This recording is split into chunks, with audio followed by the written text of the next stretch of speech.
I'm here with Craig Baumohl. Hey, Craig, how are you? Thank the good Lord, Paul. How are you? I'm good. I love the way you express how to pronounce your last name. It's not an easy thing sometimes to understand. I had an interview earlier. I did definitely mess the guy's name up, and I learned early on it's your name is basically to a certain degree everything you got. People know you by your name, and people take it serious. So, how do we pronounce your last name? And explain how you suggested to be able to say your name. So it's Baumohl. So it's bow at the end of a play, and you shop at a mall. So it's Baumohl. I have a feeling that's even like the more New York way of defining it, because mall and mall and mole and however else it is. That's why I always put down Craig B. So that way, that's the way people know me. It's easier, it's smoother, it's quicker, and that way nobody has to worry about any confusion. All right, I mean, we probably can shoot basketball too. All right, Craig. Well, what the heck? You gotta, simple is good. KISS. You know what KISS stands for? Well, it depends on how nice you want to be about it, but keep it simple, sweetheart. Keep it simple, stupid. Keep it No, no, simple. no, no. However else you want. Oh, okay, okay. There we go. There we go. Yes, keep it simple. Another word, a lot of people, here's another way, simply. Keep it simple, simply. Or that is nice. That's People should always do that because, in essence, I'll speak for myself. I'm stupid, and so the point is, if I Oh, so I could say you can't say it about other people, but you could say it about yourself. I get that, Paul. All right. well, that's a polite way, isn't that? Would you say that's kind of polite? I mean, why should I say, you know, Craig B is stupid? It'd be ridiculous. And it's untrue. I know how smart you are. I already know it. Well, I would tell you the same thing I was always told. Anything that you wouldn't say bad about anybody else, never say it about yourself. Interesting commentary. So we're meeting through Andrea, who's this sweetheart of a lady, Amazing. who I met. Actually, I'm going tonight. You're welcome to come to Boris Investments here in beautiful Kalari restaurant on 44th Street. There are Yeah. investment meetings for potential, wonderful, life-saving products and services. I mean, tonight is, whatever. It's either usually health, dialysis, or a quicker way to do a hip fracture, a piece of equipment. I mean, the Boris gets these unbelievable people. Tonight's, I think, on gold and on precious metals.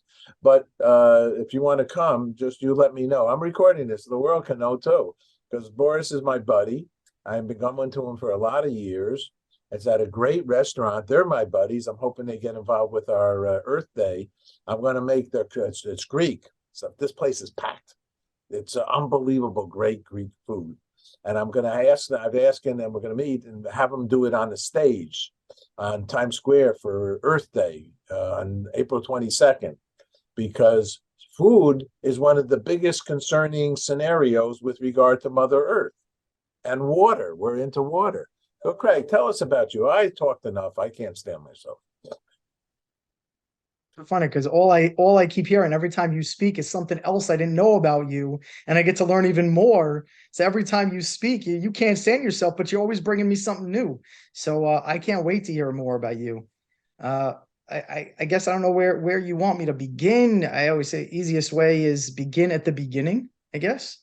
Come from uh, a fairly middle class family, nice Jewish family out in Queens, New York, and grew up with not knowing much about anything outside the world except there was family, there was community, there were people in your life that you always wanted to be connected to, try to make some friends, be good to people. And my mother was a teacher her whole life, and working mainly for the public schools in New York. My father, unfortunately, passed away at a very young age. In my world, it was a young age for him as well. He passed away at 54, but I was only 7 years old. Wasn't even 7 years old when he passed away. And my mother struggled as a teacher with four kids, one a very high functioning disabled son, and trying to support all of us. And didn't know anything much about anything outside of, listen, you try to take care of your family, be good to people, and all those things. And I had a very difficult time in the outside world and found many different reasons and ways to feel bad about myself and pity myself and all the things, no matter how many blessings I actually had. And I ended up spending years in trying very hard to make things more difficult, and ended up going through addiction for many years and really going down a rabbit hole of a lot of pain. And when I was blessed to find recovery, which is a little over 15 years ago, uh, I learned a lot more about giving to other people, being a part of being a part of society in a way where if you ever want to have a better outlook on life, do something for others. And that was something my mother, I guess, spent her life. Unfortunately, she had passed away by that point in time as well, but trying to figure out how to impart that to me, because she was known as like the neighborhood Pollyanna. Like everything, I know Paul would know this. I don't know how many people out there remember Pollyanna, but she was just known as the one that just always saw good in everything, always was there to make it better for everybody. And it wasn't easy for her. And when I got clean and I started doing these things and I started helping people, working for nonprofits for about a decade, helping people through grief counseling, through addiction counseling, teens, young adults, families going through it. So we talk about addiction as a family disease because it really impacts everybody. I still didn't know how to utilize any of that in my outside life. And I got into personal development. I was already in my 30s. And my wife, going through her journey and a lot of things she went through, unfortunately, she had gone through very serious postpartum depression after our second child was born, and hospitalizations and real difficulty. And we didn't know how we were going to survive through all of that. And we just built up. Our next step in life was found personal development, people guiding us, showing us how to take the principles that we were learning to apply in our life to the business world. And then I got blessed. I got blessed to meet some extraordinary individuals like the gentleman who you met, Sean Callaghy, who reminded me, who showed me that there was a way to connect with people, to create a value for others more than you would ever expect to receive back. Speak to others in a way where you want them to know what they say, who they are, and what they're up to in the world matters more than anything. And then create relationships to cause opportunities for people to be able to do more. So in the last, 18 months, I've spoken to over 2,000 people in business of every size, from, people starting off, struggling entrepreneurs, top executives in Forbes 10 companies, and law, finance, accounting, like you spoke about, people in nonprofits and everywhere in between, just recognizing that there's always an opportunity for people to do more together. And if we could just recognize that and create that container, then we definitely get to win all the way through in every aspect of our lives. So today I'm a husband, I'm a father of 3 amazing kids, and I get to be here with somebody like you, Paul, Well, doing Earth Day and Water Day and Peace Day, and explaining to the world that we can always do better together. So yeah, me in yeah, a nutshell. it's all. Hey, look, it's what's what a thank you for sharing. And I'll tell you that you when you meet somebody, because we just met, we have had a couple of phone calls, nice phone calls, together, enlightening phone calls, I will say, life affirming. I said, this guy, I like this guy, I want to interview him, and so let's learn more. And Andrea too, I want to. And this whole group of unblended, what is that? It's It is the company that we work with. Yes. So the unblinded, that's a kind of a great name, and Sean is blind. I can't, he is so sensitive to humanity, and it's unbelievable what that man, how he can put thoughts together, in a way that really, in essence, creates and captures the essence. And if I say essence more times, I'll be in the advertising agency for the word essence. And so three takes 3 times before people remember that word essence. So now I've said it 4 times. So the point of the matter is the following. But now look at that. Would I ever thought you were high? No. High, and high is one thing. High and out of your happy zone, I think, right? I mean, you that wasn't good days for you, right? I mean, that was serious time for you. Were you happy with that time, or were you unhappy?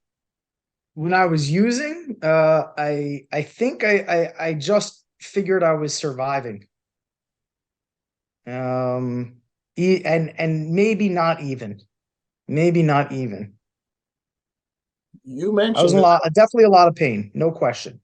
but you also mentioned, and correct me if I'm, and you don't have to like bring it up or whatever, but if you don't mind, because you mentioned it, you said to start at the very beginning that your mother had one child that was tell me how you said that. Well, he's a very high, I say very high functioning disabled. He was born, my older brother was born with cerebral palsy, which in many aspects for what it would be, in many of his interactions and body function, he's a normally functioning human. And yet, 50 years ago, when he was born, there wasn't such a thing as on the spectrum. That didn't exist. So it was either you were special or you weren't. So he was like right on that line. So it wasn't just the cerebral palsy. There were other things that I'm sure there that he's not interested in going to find out or figure out anything else, but he has difficulties. And she, as a single mother, had to figure out how to navigate. The school system allowed him in and he passed all of his classes and he was able to get through. But she had to navigate the social issues and the interactions and the type of other things that he had to deal with. So while she had unfortunately burying a husband with a tremendous amount of financial debt, she's again single with nobody really able to back her up in that way, and she's a teacher, so it's not exactly like she had a large income to handle all these other things, and 3 young kids to deal with and to work with and to try to raise the best of her ability. I believe, don't get to ask her now, but I believe it was probably a lot on her plate. Oh my God. Well, it also was a lot on your plate. I mean, you grew up with a brother who is, let's call him on the spectrum. I mean, didn't that have some effect on you in your way? You think it brought you to drugs? Um, I, it didn't help. I'll tell you that much. I mean, he's 12 and a half years older than me, so he was seeing himself as a father figure to me when he didn't really have the mental or emotional capacity to be able to handle that. So as I progressed in my anger and frustrations with the world, it was not met with a with an easy response or a strong background. So could it be without a male figure in your life and all the things that they talk about? 100% it could be. I don't want to necessarily say that that's anything of what it was, considering the fact that my mother, everybody that knew her, it was not like people say somebody passes away, you deify them. Everybody that knew her knew this wonderful, amazing woman who figured out how to do all of this and be the most extraordinary person. And basically, when she was upset, she cried on her own, or she put it off to the side because she had too much responsibility to handle outside. Um, and a lot of people I know did not even have that. They didn't even have one parent who was there for them, who was loving of them, who was caring for them in all ways, mental, emotional, physical, spiritual. And she was. So I can't necessarily say that any of that was the reason, but whether or not any of it could have compounded, I'm not going to say no, for sure not. I gotta really, I don't, hope you don't mind where this is what we're talking about. Um, because a lot of people can learn and from what you're saying, because as we share our own personal scenarios, and everybody's got one, um, we there's some, I don't want to call it comfort level, but there's some better understanding. One, there's more definitely understanding between you and me now.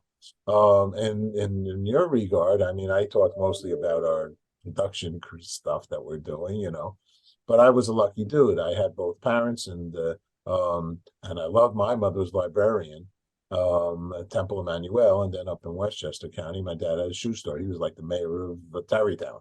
So I had, I was lucked out. I definitely attribute my nature and positive thinking. My mother gave me the Power of Positive Thinking book by Reverend Norman Vincent Peale when I was in high school, and she was at Temple Emmanuel. She was an open-minded, skipped 3 grades, went to Columbia University in the 20s. I mean, forget about it. My dad didn't graduate high school. So he was born in Williamsburg, grew up in the Bronx and the Grand Concourse, and she's a Tarrytown girl. It's amazing how these relationships, and I'm an interfaith minister, after, but very Jewish. And as well, like you, I have a natural yarmulke though. In any case, the point is that, who knows how my sisters, I mean, we lucked out. We lucked out. My sister's magnificent beyond the word of magnificent, and her family, and my family too.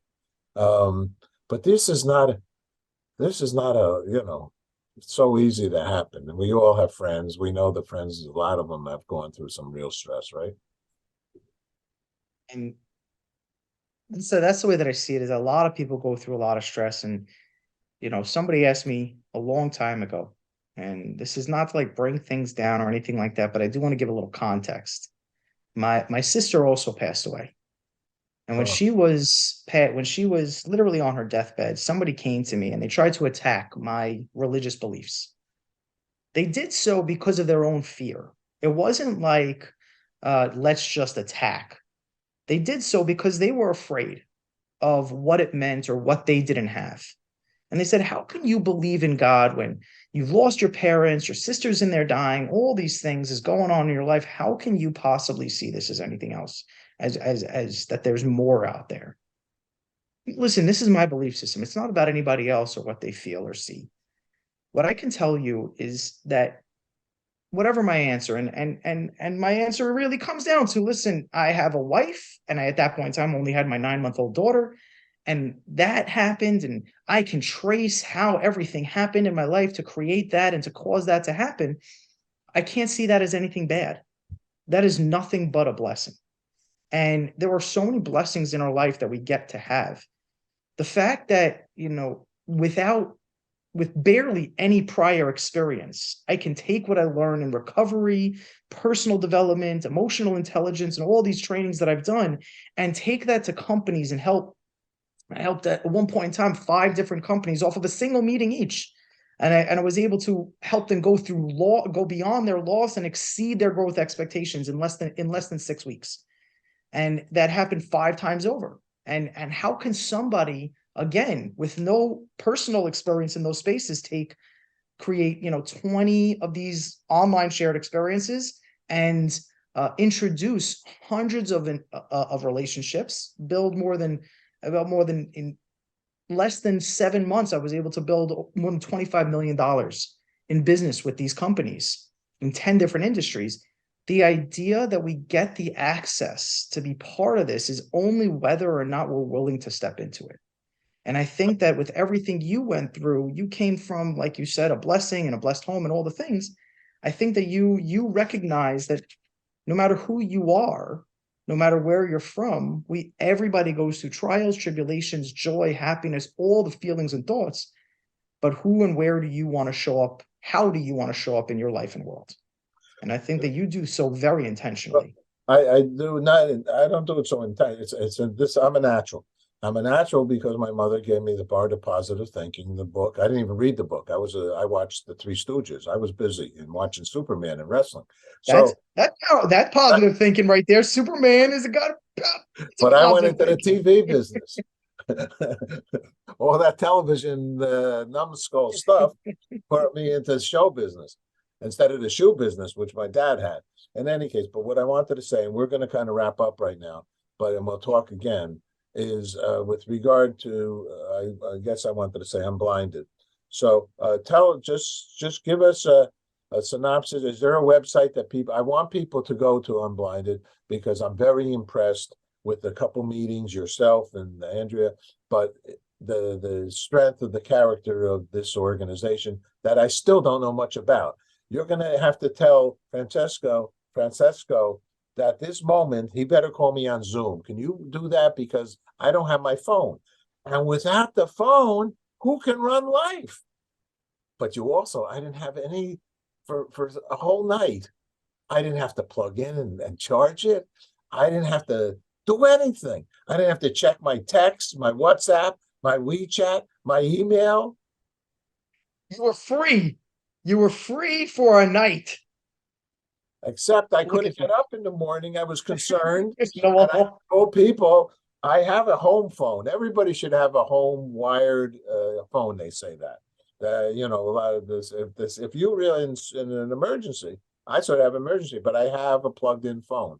In any case, and if I didn't remember my daughter's phone number, which who remembers anybody's number anymore?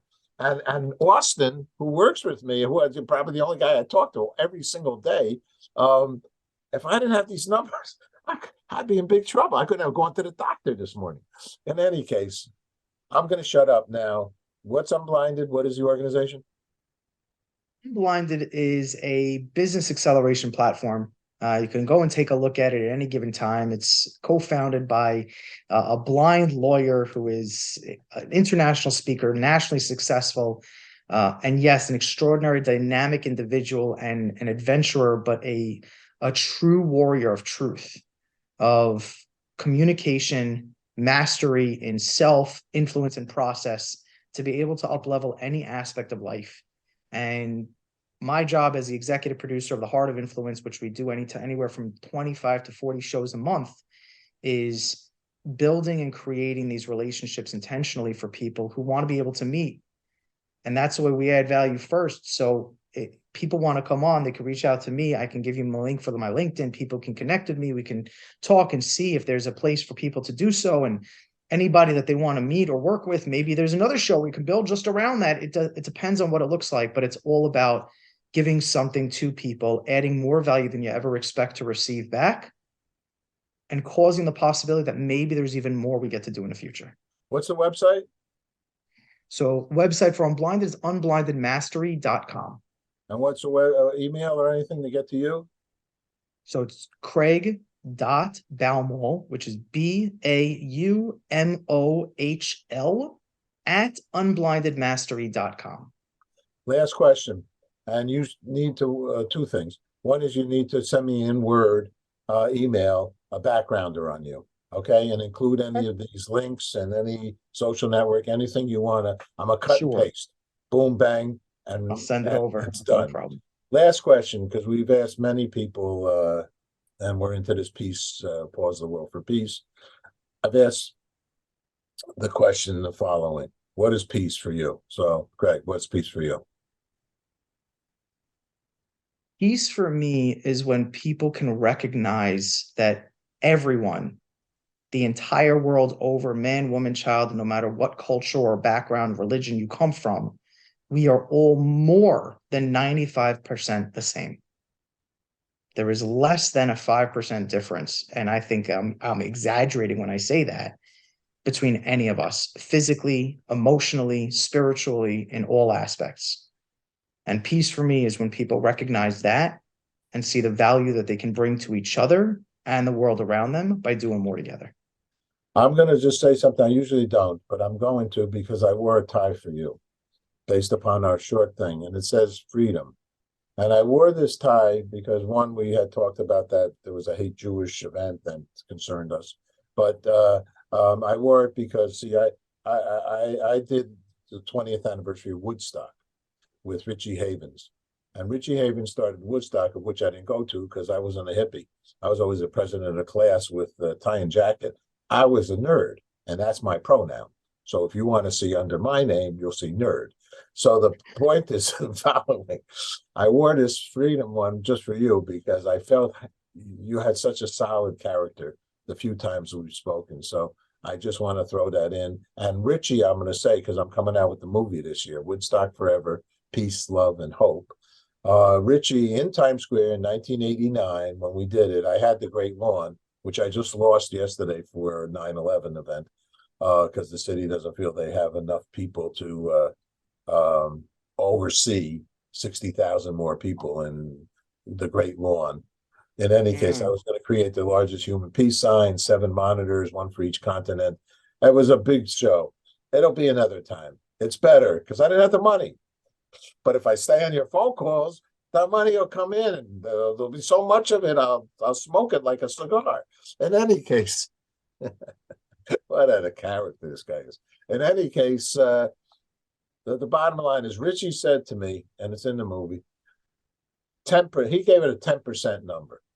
He said 10% of the people of the world are problematic. Okay. And if you said 10% of 8 billion people, if you use his formula, Richie Havens, a very renowned entertainer, strong-minded poet, sang with the Dylans and Jimi Hendrix and all the people that had a message to share with the world, highly respected. 10%, so that leaves 800 million. The good news is, and we think, there's not 800 million people that are either mentally ill enough to pop you on the head, are causing all this world. 800 million. Are you kidding me? Because I was it's a minor deal. So comparatively, we seem to focus a lot on the negativity and those kinds of situations. We need to try to hug them all. In any case, enough with my little thing. I thought I'd just share that. And it's all about love and peace, as you so well know. And Craig, what an honor. I appreciate it. We'll talk again. Appreciate the time, Paul. Have an amazing day. You too. Bye bye.